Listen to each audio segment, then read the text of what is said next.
tentang fikih dan rukun Islam.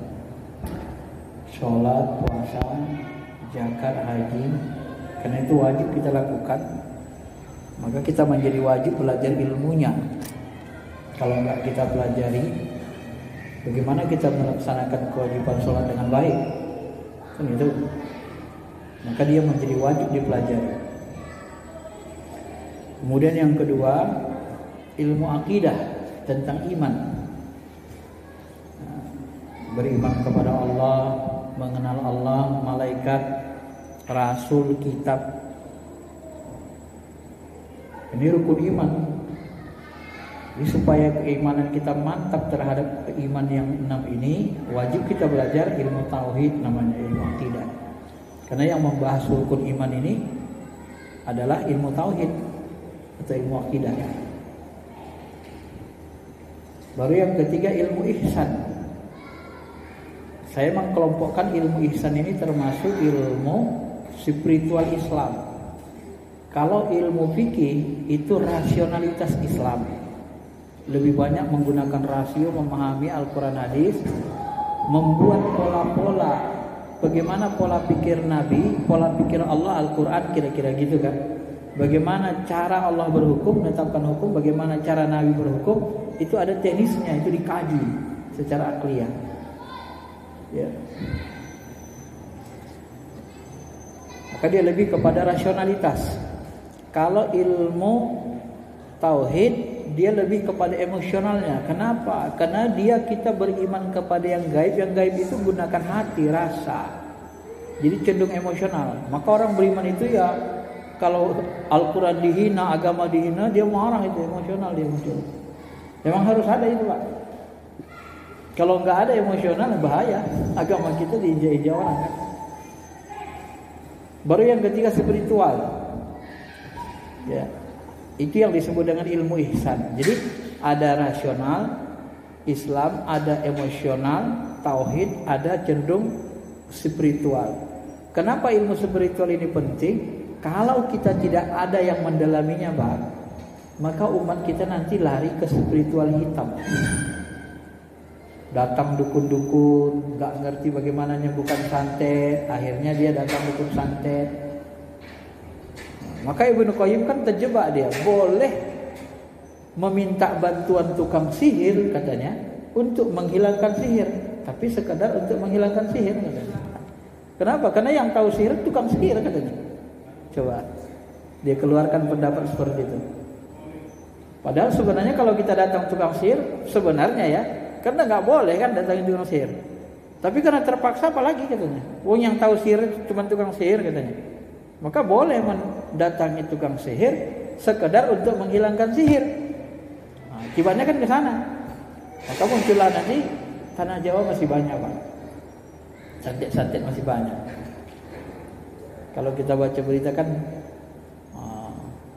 paranormal masih banyak. Paranormal itu kan ada yang jalur hitam, tidak semuanya yang bagus. Yang bagus-bagus itu yang mengajak ke Allah, seperti Ustadz Danu, itu spiritual, tapi dia ngajak ke Allah, bagus. Ada yang memang beradu kuat dengan dukun-dukun santet, seperti kalau di YouTube saya lihat itu Gus Nur Sam, walaupun nanti dibumbu-bumbui, Pak, ya. Ada yang memang membasmi jin-jin hitam jahat, itu seperti kamu, itu bagus, itu spiritual putih. Ya, tapi itu tidak di alam, kalau di dunia spiritual Islam, tarikatnya saya sebut, mereka itu masih di alam jinnya bermain. Kalau mereka bertahan di situ nggak nyampe ke Allah nanti, nggak boleh berlama-lama di situ. Spiritual itu, spiritual yang paling benar itu hati kita ditujukan ke Allah, jangan kepada makhluk selain Allah gitu. Sampai malaikat pun tidak menjadi tujuan. Tujuannya spirituality Allah saja gitu. Maka orang-orang seperti mereka itu pun sebenarnya sangat-sangat tunduk, mengagumi, menghormati para wali-wali Allah gitu. Karena mereka tahu spiritual wali itu seperti Wali Songo lebih tinggi dari mereka gitu. Karena mereka masih di alam rasa, di alam jin namanya, bagian alam jin bermainnya. Ya. Bapak Ibu yang dirahmati Allah Subhanahu wa taala. Nah, jadi 3 ilmu ini Kalau kita sudah siap, sudah mantap ilmu Islam kita, fikih mantap, udah paham cara beribadah, cara berhukum ngerti, kemudian paham kita ilmu tauhid dengan baik, baru masuk ke spiritual ihsan. Jadi belajar agamanya begitu sebenarnya, Pak. Ya. Kalau Al-Quran hadis, dia bukan ilmu. Al-Quran hadis itu sumber ilmu. Yang ilmu itu dia sistematis, ada metodologinya, tersusun sistematis. Itu baru disebut ilmu. Quran itu kan tidak sistematis. Sejarahnya di sini, nanti ayat tentang ekonominya di sini, dicomot tentang keluarga di sini, enggak sistematis.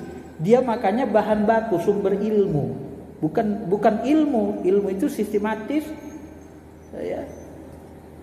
Kemudian ilmu itu tersusun, dia kan tersistematis dengan baik, dia punya kerangka logika berpikir, baru jadi ilmu. Maka Al-Quran dan hadis itu tidak disebut ilmu, dia disebut sumber ilmu. Ya, yang ilmu itu nanti ulumul hadis. Ilmu hadis kan sistematis, ada sahih, ada dhaif, ada maudhu, kan gitu, sistematis dia. Ada mutawatir, ada mustafid, ada nanti masyhur, ada ahad nanti ada lagi yang gharib, ada aziz. Ya, ada yang dari sisi sanadnya nanti ada muttasil, ada munqati, terputus.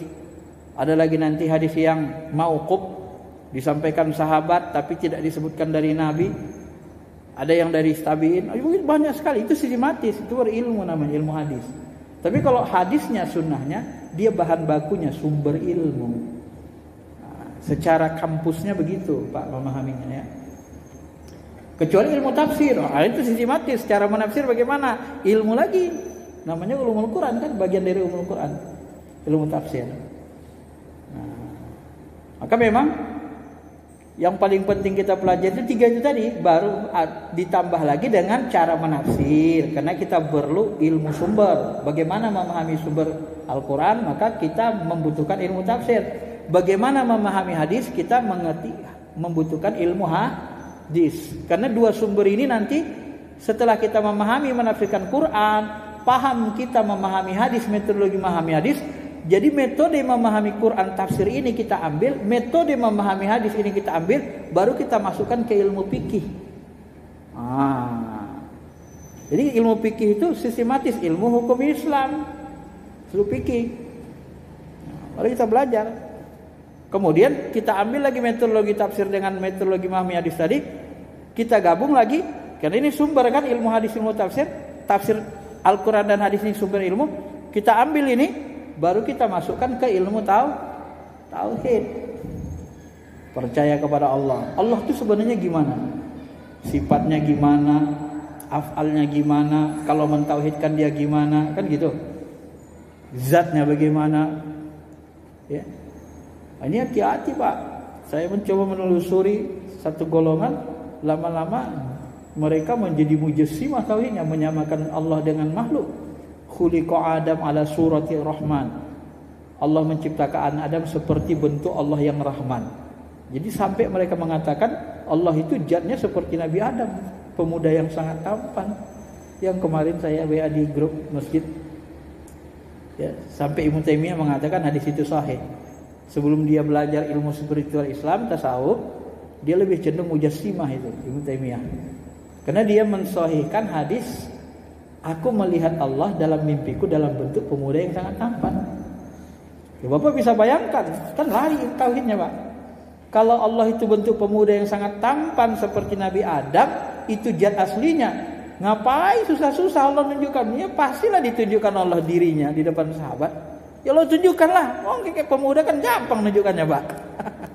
Iya kan? Logikanya kan begitu. Karena bukan zat aslinya, maka di dalam ilmu spiritual Islam, warrasikhuna fil ilmi wala ya'lamu ta'wilahu illallah warrasikhuna fil ilmi. Ayat-ayat mutasyabihat itu tidak diketahui orang ilmunya kecuali Allah dan orang-orang berilmu. Warrasikh, orang-orang yang dalam ilmunya. Maka yang dalam ilmunya ulama besar mentakwil, Ibnu Abbas mentakwil, yang tinggi-tinggi ilmunya Imam Ali mentakwil, Imam Syafi'i mentakwil, Imam Malik mentakwil, Imam Bukhari mentakwil. Ulama besar rata-rata mentakwil. Imam Asy'ari mentakwil, Imam Ghazali mentakwil, Syekh Abdul Qadir Jilani mentakwil. Kalau orang awam dia tidak sanggup mentakwil, dia di ilmu tafsirnya. Karena pengetahuannya tidak rasikh. Itu dia, Pak. Bapak-bapak, ibu-ibu yang dirahmati Allah Subhanahu wa taala. Nah, itu pengantar tentang untuk belajar agama. Maka kalau kita mau khususkan ke usul fikih, berarti fikih usul fikih berarti kita belajar ilmu tentang Islam, hukum Islam. Sistematisasi ilmunya begitu. Jadi kita belajar tentang ilmu Islam. Nah, kemarin kita sudah jelaskan ya bagaimana tentang dalil itu. Jadi dari dalil itu bisa dilihat dari sisi apanya kemarin sumbernya. Sumber dalil itu kan Al-Quran hadis. Ada dalil yang disepakati Al-Quran hadis, ijma' qiyas. Ada dalil yang tak disepakati. Penggunaannya syar'u man qablana, maslahah mursalah. Ini digunakan ulama semua. Umar bin Khattab menggunakan maslahah untuk berdalil bahwa mengumpulkan Al-Quran itu wajib. Oh, ditekannya Abu Bakar. Abu Bakar nggak berani, nggak ada disuruh Nabi katanya. Takut juga dia bid'ah, Pak. Kalau bahasanya kan kita pahami. Nggak ada disuruh Nabi, nggak berani aku. Ini baik demi Allah, ini maslahat. Itu udah banyak mati penghafal Quran. Apa kita tinggalkan nanti untuk generasi penerusnya? Apa pedoman hidup mereka? Bayangkan kalau kita terima usul Abu Bakar, pemahaman Abu Bakar, kita terima mentah-mentah waktu itu, Quran udah nggak ada sama kita, Pak.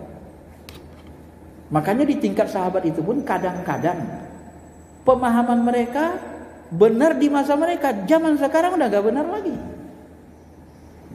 Umar bin Khattab, oh itu marah dia. Jangan kalian kumpulin hadis ya. Jangan kumpulin. Marah dia, Pak. Dilarangnya keras kumpulin hadis. Kenapa? Ya Quran belum dibukukan, belum dikumpulin sempurna, belum dibukukan. Takut dia bercampur sama hadis. Jangan kumpulin ya. Nah, kalau kita ikut Umar bin Khattab pendapatnya itu sekarang nggak ada hadis Bukhari, Pak. Nah, jadi memahami sahabat itu pun harus tahu juga kita kan ilmunya. Nggak serta-merta pendapat sahabat itu harus kita pakai semua. Dalam konteks hari ini beberapa pendapat sahabat itu nggak bisa dipakai. Imam Syafi'i marah dia, jangan buat titik baris ya. Ibnu Abbas pun pernah nggak melarang, bid'ah itu katanya. Menambah titik baris Quran. Nah, sekarang kalau kita nggak ada titik baris Quran, gimana? Stres kita baca Qurannya, Pak. Anak-anak kita nggak bisa baca kan? Nggak ada titik, nggak ada baris. Apa nggak stres bacanya? Ada titik baris saja masih sebagian orang kewalahan. Nah, itu maksud saya tadi. Jadi memang semakin banyak kita dalami ilmu-ilmu keislaman ini, bisa dipastikan semakin luaslah pemahaman kita. Tidak saklek. Makanya berguru sama banyak guru, sama ulama yang ahli tafsir, berguru kita ahli hadis, berguru kita ahli fikih, berguru kita ahli usul fikih, berguru kita ahli tauhid, berguru kita ahli spiritual Islam, berguru kita. Jangan dibuang. Spiritual Islam ini ilmu paling tinggi. Kalau enggak spiritual, itu habis kita, Pak. Habis. Yang masukkan Islam ke Indonesia ini awalnya adalah Syekh Subakir. Generasi Wali Songo pertama itu namanya Syekh Subakir. Kuburannya di Tidar, Magelang, Gunung Tidar. Nah, ketika dia diutus, Sultan Mahmud II mimpi utus 9 orang ulama ke Indonesia dan harus disertakan ulama yang ahli spiritual. Tidak boleh tidak. Kenapa? Ternyata di dalam kitab Babat Tanah Jawa, kitab orang Jawa, kata Gus Muapik, dia teliti, dia baca hasil bacaannya, lebih dari 1000 orang ustadz-ustadz yang ngajar ngaji mati disantet, Pak. Begitu Syekh Subakir datang, itu ditundukkannya jin-jin tanah Jawa. Sampai Raja Jin yang dikenal dengan Sabda Pawon itu pun berkelahi secara spiritual, baru bisa tunduk. Begitu ditundukkan Raja Jinnya, jin-jinnya tunduk semua. Yang hitam-hitam. Barulah tidak ada guru-guru ngaji yang disantet mati lagi. Siapa yang mengatasinya? Syekh Subakir. Maka orang-orang wali-wali Songo itu semuanya rata-rata spiritual tinggi. Sunan Kalijaga, Sunan ini tinggi-tinggi spiritualnya Pak. Kalau nggak ada mereka nggak kenal Islam kita. Cuman ada sebagian orang spiritual itu dianggap bukan bagian dari Islam, itu masalah. Padahal ihsan semakin dekat kita dengan Allah, ihsan kebuka mata hati kita, jangankan zat Allah, jangankan malaikat, jangankan jin, alam ruh pun dipandangkan Allah sama kita. Kadang-kadang pun kalau udah nyampe zatnya pun atau bagian dari zatnya pun ditunjukkannya sama kita. Kenapa? Karena yang bisa memandang Allah itu dalam bahasa tafsir Al-Quran, bahasa Quran, ma kadzabal fuadu ma ra'a. Ya, Nabi Muhammad tidak mendustakan apa yang dia lihat. Apa yang dia lihat, kata Ibnu Abbas, zat Allah. Bagaimana dia melihatnya? Fuad, dengan mata hati. Maka iman yang paling tinggi itu adalah iman hakul yakin, yang memandang Allah itu dengan mata hati.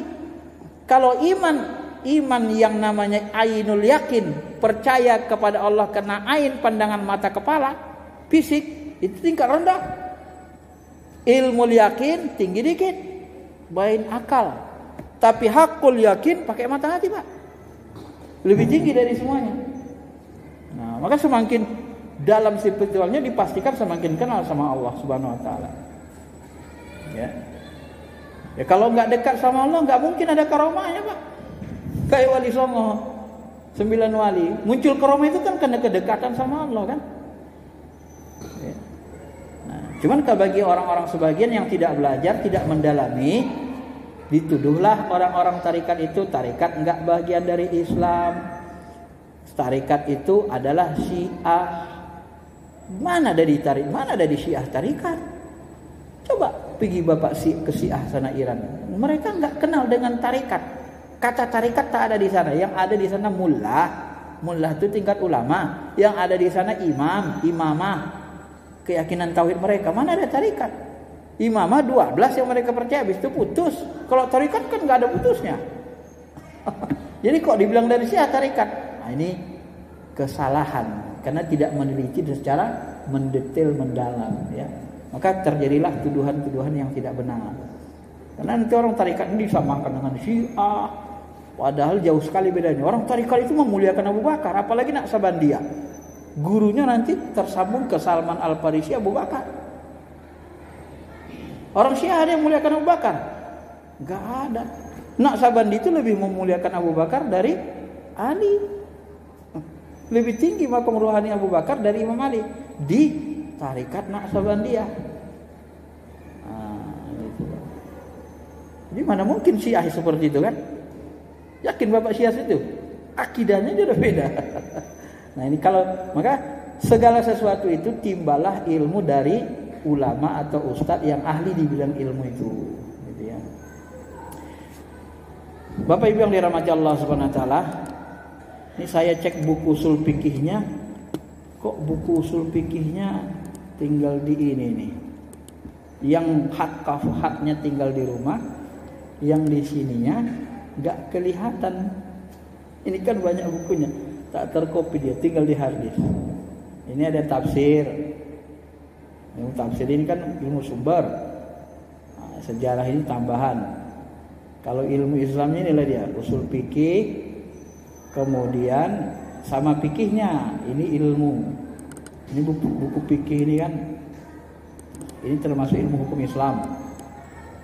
Ini mazhab Syafi'i. Kenapa kita mazhab Syafi'i pakai? Karena kebanyakan orang Indonesia bermazhab Syafi'i, dan mazhab Syafi'i itu jauh lebih logis Pak untuk akal kebanyakan. Maka seluruh dunia ini paling banyak Syafi'i.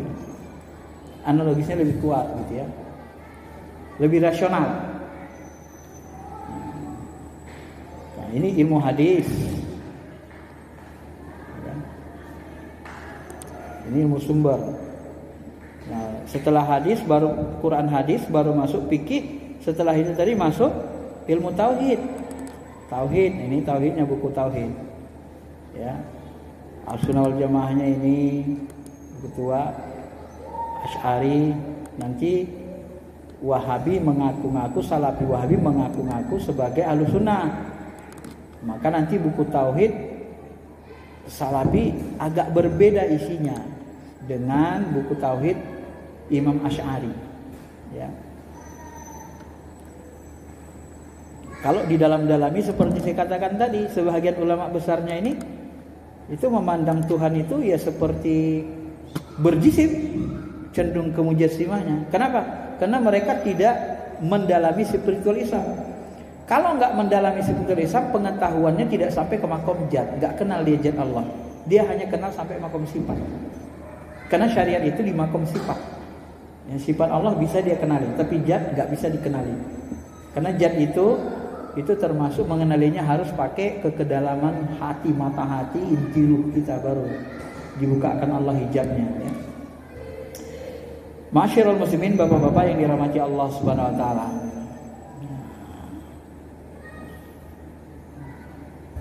Nah, kalau buku tasawuf spiritualisme ini ada juga. Ini kan, ini buku ini Hakim Tirmizi. Hakim Tirmizi ini ulama tabi'in, ahli hadis tapi ahli tasawuf. Nah, gitu kan? Kalau dia ahli hadis, ahli tasawuf, ngerti tasawuf, nah, boleh kita belajar tasawuf dari dia. Nah, tapi kalau ahli hadis nggak ngerti tasawuf, nah, jangan belajar sama dia. Karena dia nggak ngerti tasawuf kan, pasti dia sesat-sesatkan nanti tasawuf itu. Karena kata Imam Al-Ghazali, setiap orang suka membenci yang dia nggak tahu, Pak. Bapak kalau nggak kenal sama orang, datang ke komplain, siapa itu? Cenderung kita kurang menyukai karena belum kenal. Tapi kalau udah kenal dekat, akrab, cenderung senang. Itu manusiawinya, tabiat manusiawinya gitu. Jadi setiap orang cenderung tidak suka ketika dia tidak mengetahui itu, kata Al-Ghazali. Nah, itu hikmahnya begitu.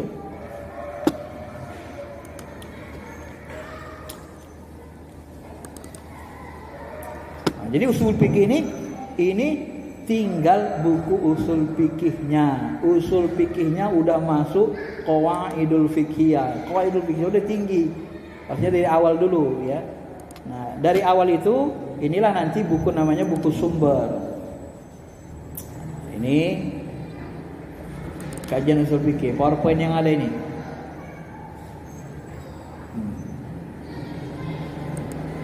Ini ada huruf. Ada istishab. Ini huruf ini jadi masalah kan? Sumber dalil hukum Islam. Sumber hukum Islam ini Al-Quran, Sunnah. Ini yang disepakati. Ijma' qiyas. Nah, kalau di dalam usul fikih ini disebut sumber hukum. Cuma kalau di model pemahaman Muhammadiyah, saya dulu pembimbing tesis saya Muhammadiyah di Jogja. Profesor Asmuni Abdurrahman, sudah wafat beliau. Nah, kalau di Muhammadiyah yang sumber itu cuma dua ini, Al-Quran, Sunnah. Kalau ijma' qiyas ini tidak sumber. Ini disebut bukan masodir, tapi metodologi. Itu aja bedanya. Metode memahami ini. Kalau sumber cuma dua saja, tak ada masalah sebenarnya. Ya. Tapi kalau dalam ilmu fikih, usul fikih, ini disebut sumber. Kita bisa mengambil hukum dari Quran, dari Sunnah, dari ijma', dari qiyas, analogi. Ini dipakai ulama mazhab. Ya. Nah, kalau tidak ada di sini, fajtahidu. Kalau tidak ada Quran Sunnah, fajtahidu bi ra'yi. Berijtihadlah dengan ra'yu, qiyas, analogi. Enggak ada qiyasnya, berijtihad dengan maslahah mursalah. Nah, itu yang saya sebut tadi, Umar bin Khattab dalil dia mengumpulkan Quran itu maslahah. Oh, ini maslahah untuk kemaslahatan umat. Maka digunakan sahabat. Dalil bekirnya istihsan. Ma ra'ul mu'minuna khairan fa inda wa innallahi khair. Ya. Nah, ihtisan ini apa yang dipandang masyarakat muslim baik, itu baik dalam pandangan Allah gitu. Macam mana menurut Bapak? Bagus enggak gini? Saya tanya gitu. Bagus? Oh, bagus Ustaz. Bagus. Ya udah bagus. Karena orang beriman bilang bagus gitu. Pendapat akal mereka gitu. Hati mereka mengatakan bagus. Itu istihsan, Pak. Tapi bagus di situ tidak boleh sembarang memandang. Kalau suka-suka hati kita, kata Imam Syafi'i, manistahsana faqad syara'a. Siapa yang menggunakan istihsan, dia buat syariat baru. Tapi Imam Hanafi beda lagi definisi istihsan dia dengan Imam Syafi'i. Imam Hanafi itu istihsan itu sama dia beralih dari kias jali kepada kias kopi, kias nyata, analogi nyata kepada kias yang tersembunyi. Kenapa kita beralih? Karena ada indikasi syariat yang menyuruh kita ke sana. Contoh, burung gagak. Semua bekas minum burung buas, binatang buas itu najis. Dalam majelis Hanafi kan? Najis, bekas minuman binatang buas, najis. Nah, ternyata burung gagak ketika dia minum itu dia tidak telan. Dia diletakkannya di paruhnya, ada pelindungnya. Jadi nggak kena najis. Kalau binatang buas kebanyakan tuh masuk ke ininya, keluarkannya lagi, jadi najis. Nah, maka katanya bekas minuman burung gagak itu tidak najis. Kenapa? Karena walaupun dia binatang buas, ternyata dia minum, ya, tidak membuat itu najis dengan paruhnya, kata Imam Hanafi. Nah, itu istisna sama dia. Jadi nanti beda itu, Pak. Yang jadi masalah sekarang ini uruf, adat. Nah, maka adat ini otomatis menjadi perselisihan. Kenapa? Al-adatu muhakkamah. Adat itu jadi sumber hukum, kata ulama. Yang menerima adat, sebagian enggak nerima. Maka kalau kita pahami di Indonesia ini misalnya kan, coba Bapak perhatikan. Wali Songo berdakwah, ini sering saya sampaikan juga nih. Wali Songo dakwah. Dakwah Wali Songo itu integrasi dengan adat. Dibiarkannya adatnya itu. Nanti yang sirik-siriknya dibuangnya pelan-pelan. Iya kan? Orang mati ngumpul-ngumpul, ya mungkin lah ya. Mungkin waktu meninggal ngumpul-ngumpul ada sisa-sisa Hindu Buddha. Lalu yang syirik-syiriknya dibuang. Ya ngumpul-ngumpul nggak apa-apa, tapi kita baca Yasin, baca Quran, kan gitu. Jadi diintegrasi. Nah, model dakwah Wali Songo itu, adat itu diislamisasikan, diislamkan adatnya. Sehingga tidak terjadi peperangan di tanah Jawa. Wali Songo itu nggak perang dengan masyarakat adat, Pak. Ya kan? Mengislamkan mereka, Wali Songo nggak perlu perang. Paling perangnya nanti dengan tukang santet, tukang sihir gitu. Tapi masyarakat mereka tidak perang dengan kaum adatnya. Maka Wali Songo itu tidak berperang dengan adat Jawa. Malah Wali Songo seperti Sunan Kalijaga, adat Jawa itu dimanfaatkannya seperti wayang. Yang saya jelasin kemarin. Dimanfaatkannya sebagai pendidikan agama. Ya. Akhirnya adat itu menjadi Islami kan. Termasuk kebatinan Jawa, Pak. Itu diislamisasikan Wali Songo, Sunan Kalijaga. Jadi ilmu kebatinan Jawa itu yang disebut sekarang apa itu istilahnya? Kejawen. Menurut almarhum Profesor Bambang Pernawo, kejawen itu adalah ilmu kebatinan Jawa yang sudah diislamkan Wali Songo. Artinya apa? Sudah disesuaikan dengan Al-Quran, hadis. Walaupun nanti ada yang kembali lagi, wallahualam kan? Tapi sudah kembali diapakannya gitu. Nah, gitulah dia, Pak. Nah, jadi tidak terjadi perang antara Wali Songo dengan masyarakat. Nah, ketika dakwah itu tidak mengislamisasikan adat, tetapi memisahkan adat dengan budaya, dengan agama, ya, ini agama lah, adat lah gitu, bedain gitu kan.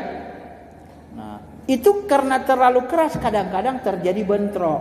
Ini contoh kejadiannya saya sebut sering seperti perang Padri. Perang Padri itu ulama-ulama Padang setelah belajar ke Mekah terpengaruh pemahaman Wahabi keras, nggak bertolerir adat, maka mereka mendakwakan Islam itu keras. Kaum adat itu dipaksa untuk ngikutin syariat Islam. Akhirnya terjadi perang. Nah, jadi beda antara Jawa ini pengembangan Islamnya dengan Padang. Padang lebih keras, maka kan Padang keislamannya kelihatannya seperti itu. Sampai sekarang kan karakternya kan beda dengan Jawa kan? Karena yang dakwakan Islam di sana model karakter ulamanya beda dengan di Jawa. Bapak bisa lihat kan? Saksikan. Nah, inilah makanya uruf ini diperselisihkan. Ada ulama yang menerima, ada yang tak menerima. Imam Malik dia berhukum pakai uruf. Gak ada dalam Quran, gak ada dalam sunnah. Jadi cuman Imam? Coba lihat tuh kebiasaan orang-orang Madinah. Kebiasaan mereka di masjid gimana? Kebiasaan mereka beribadah gimana? Oh, mereka begini-begini. Nah, itulah ikuti kebiasaan orang Madinah. Kenapa? Karena yang dilakukan orang Madinah ini itu kemungkinan besar mereka dapat dari ayah atau nenek mereka. Atau ayah nenek mereka itu adalah sahabat Nabi. Maka kebiasaan orang Madinah itu dijadikan dalil sama Imam Malik. Nah, maka kan aneh kalau orang nggak mau menggunakan adat secara total. Padahal ulama mazhab ada yang menggunakan. Nah, maka dari situlah tetap diperselisihkan, Pak. Nah, cuman itu tadi gambarannya. Maka kalau kita berfikih itu, kalau bahasa Profesor almarhum Ali Ya'qub itu, Imam Istiqlal yang sudah meninggal itu, sebenarnya orang banyak lupa katanya dengan hadis sahih Ibnu Abbas. Apa itu? Nabi suka meniru-niru budaya orang Nasrani, orang Yahudi, selama tidak diharamkan Tuhan. Dia contohkan itu, Ibnu Abbas dicontohkannya. Nabi suka sisirnya dibuatnya jambul di atas. Niru orang musyrik. Nanti nggak suka dia dibuatnya sibak tengah, ngikuti orang Yahudi. Keren kan? Nabi suka ngikuti orang Yahudi, Pak, budayanya. Ada nggak larangan Quran? Nggak ada. Kalau nggak ada nggak apa-apa diikuti. Gitu. Maka kata Ibnu Abbas, Nabi suka ngikuti orang Yahudi. Maka saya sebut nanti di antara sunnah Rasul itu ada nanti berasal dari Yahudi, dari Nasrani ada. Puasa 10 Muharram Asyura. Dari siapa itu? Kalau bukan dari orang Yahudi. Kamu kenapa puasa 10 Muharram? Ini kami menghormati, mensyukuri kemenangan Nabi Musa, Nabi kami. Oh, kalau begitu kami lebih berhak, kata Nabi. Ya kan? Sunnah Nabi dari amalan orang Yahudi. Ini yang banyak tidak dipahami orang yang tak belajar fikih. Fikih itu detail ilmunya, Pak. Luas pemahamannya. Rasional gitu. Itu tadi cenderung rasional. Tapi kalau orang yang enggak belajar fikih, hanya belajar sumber aja hadis-hadis saja, itu yang nanti berbahaya. Ya, saklek dia, ya. Maka Syekh Muhammad Al-Maliki itu mengatakan, seandainya umat ini paham fikih, kembali kepada fikih mazhab, aman hidup mereka, enggak ada perkelahian. Kenapa di fikih itu kalau enggak ada Quran Sunnah, kita ijtihad benar dapat 2 pahala, salah enggak dapat 1 pahala, enggak ada dosa. Tapi kalau enggak belajar mazhab, enggak ada Quran Sunnah, sesat, bidah, neraka. Beda kan pemahamannya? Kalau di fikih enggak ada dalam Quran Sunnah, fajtahidu bi ra'yi, ijtihad. Maka banyak ijtihad ulama fikih. Kalau orang hadis enggak ada dalam Quran Sunnah, sesat, bid'ah, neraka. Padahal Nabi suruh kalau enggak ada dalam Quran Sunnah, suruh fajtahidu bi ra'yi, bukan langsung sesat. Dipahami dulu. Nah, itulah bedanya orang fikih dengan orang hadis dalam berhukum. Maka sering saya katakan orang hadis ini keliru dalam berhukum. Kenapa? Karena mereka menggunakan sunnah bidah dalam berhukum. Padahal ilmu hukum Islam itu tidak dikenal sunnah bid'ah sebagai hukum. Sunnah bid'ah itu bukan hukum. Yang hukum itu wajib, nadab, anjuran, makruh, mubah, haram. Ini baru hukum. Sebab syarat mani. Hukum taklifi, hukum wad'i. Ini yang hukum taklifi wad'i. Ya, kenapa buat sunnah bid'ah? Kan gak rasional. Maka saya sebut orang hadis sering menggunakan terlalu emosional. Ya, emosional akhirnya gak rasional. Kenapa? Gak belajar fikih. Fikih usul fikih. Jadi pemahamannya tidak rasional. Maka contoh yang tak rasional mungkin sudah pernah saya sebut yang kemarin itu. Onani bulan puasa tidak batalin puasa. Kan gak rasional. Saya jelaskan gak rasionalnya. Kalau bapak junub boleh gak puasa? Batal gak puasa bapak junub? Batal kan? Kalau junub batal. Karena hadas besar itu, sholat batal gak boleh, puasa batal gak boleh kita. Dalam kondisi junub gak boleh puasa, dalam kondisi junub gak boleh sholat. Itu hadas besar. Loh, onani itu kan membuat kita hadas besar, kok gak batal puasa? Rasional gak? Gak rasional. Maka kalau orang mengerti fikih, dia gak berani mengatakan, mengambil pendapat yang gak rasional itu. Kalaupun ada ulama pendapat gitu, gak berani dia, Pak. Apalagi orang ngerti mazhab Syafi'i. Maka dianggap dia pendapat sesat akhirnya. Dia gak rasional dong. Ya? Istri kita haid, boleh puasa? Haram kan? Kenapa haram? Hadas besar. Salat boleh? Haram. Orang yang hadas besar tidak boleh salat, tidak boleh puasa. Batal salat, batal puasa. Onani buat hadas besar enggak? Kalau orang onani hadas besar enggak? Ya hadas besar, wajib mandi wajib loh. Masa takut bilang hadas besar? Hadas besar, Pak. Mana mungkin orang onani nggak hadas besar? Itu kan mengeluarkan sperma, sama dengan kita campur sama istri hadas besar. Ya.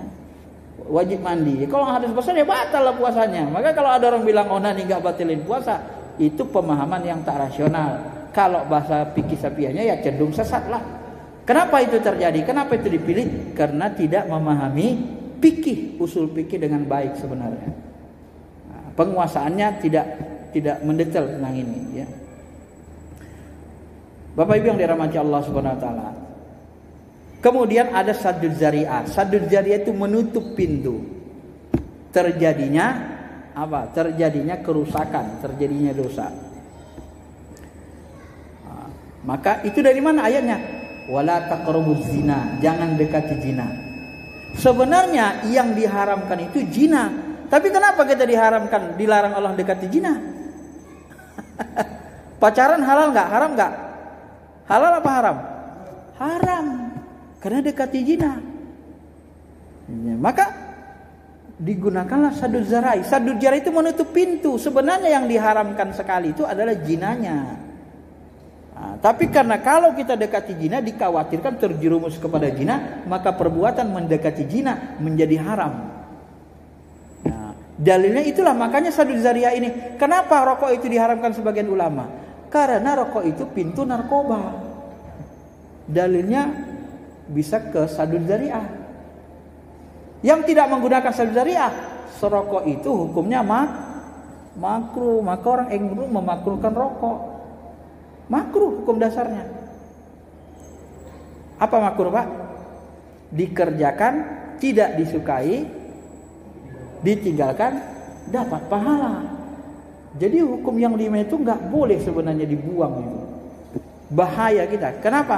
Karena kesesatan ulama hadis itu berawal dari mereka tidak memahami hukum 5. Jadi ulama-ulama besar hadis masa dulu itu ngaku, kalau nggak ketemu Imam Malik niscaya aku akan celaka. Kalau nggak ketemu Imam Hanafi niscaya akan binasa. Kenapa begitu? Karena kukira seluruh sunnah Nabi itu wajib dilakukan. Ternyata nggak seluruhnya wajib. Itu pengakuan ulama-ulama besar hadis zaman tabi'in dan tabi'in. Nah, jadi kalau kita ulangi lagi pendapat orang-orang hadis sekarang, ya berulang lagi kesesatan itu, Pak. Kenapa diulangi lagi? Masa lalu menganggap semua sunnah wajib. Maka kalau seluruh sunnah wajib, hukumnya hitam putih. Kalau nggak wajib haram. Kalau nggak wajib sesat haram. Kalau nggak sunnah wajib haram. Kalau nggak sunnah bid'ah. Kalau nggak wajib sunnah haram bid'ah. Rusak kan hukum 5? Jadi kalau orang-orang pikir gampang sekali memahaminya. Ketidaklogisan itu ya. Kalau kita menguasai pikir dengan baik. Karena kalau sunnah wajib. Kalau enggak sunnah karena sunnah bid'ah, pasti haram. Kan gitu kan hukumnya. Maka ketika orang dibilang bid'ah, orang marah karena pasti haram, sesat. Ya sesat haram kan? Mana ada sesat enggak haram? Kan gitu kan? Maka disebut sunnah bid'ah itu bukan hukum, itu ilmu hadis. Kalau berhukum dengan hukum sunnah bid'ah, itu sesat secara ilmu. Itu sama dengan bapak sakit jantung ke dokter gigi. Iya, sama itu, Pak. Logis enggak? Enggak logis. Kan kita sakit jantung, harusnya ke dokter jantung. Tapi orang awam yang enggak ngerti ilmu kedokteran dari kampung-kampung sana dia, Pak, enggak ngerti dokter, orang pedalaman atau orang badui pedalaman, dia bilang, enggak apa-apa, dia kan ahli kesehatan, dia ngerti kesehatan katanya. Itu ada dokter katanya. Tapi dokter jantung. Tapi orang badui misalnya pedalaman enggak paham itu, Pak. Begitu juga orang Badui nejat, Arab Badui nggak paham yang seperti itu. Ya, sahabat itu ada yang Arab Badui. Arab Badui itu kurang cerdas dalam memahami ilmu agama. Ya, maka terjadilah nanti seperti itu. Sama-sama ilmu agama, iya sama-sama ilmu agama, Pak, ilmu hadis, ilmu agama, fikih, ilmu agama. Tapi yang ilmu hukum, ilmu fikih, usul fikih, bukan ilmu hadis.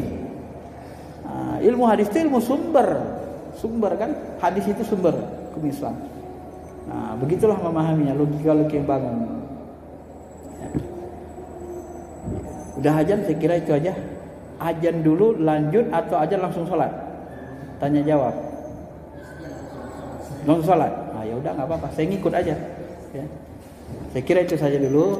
Terima kasih. Assalamualaikum warahmatullahi wabarakatuh.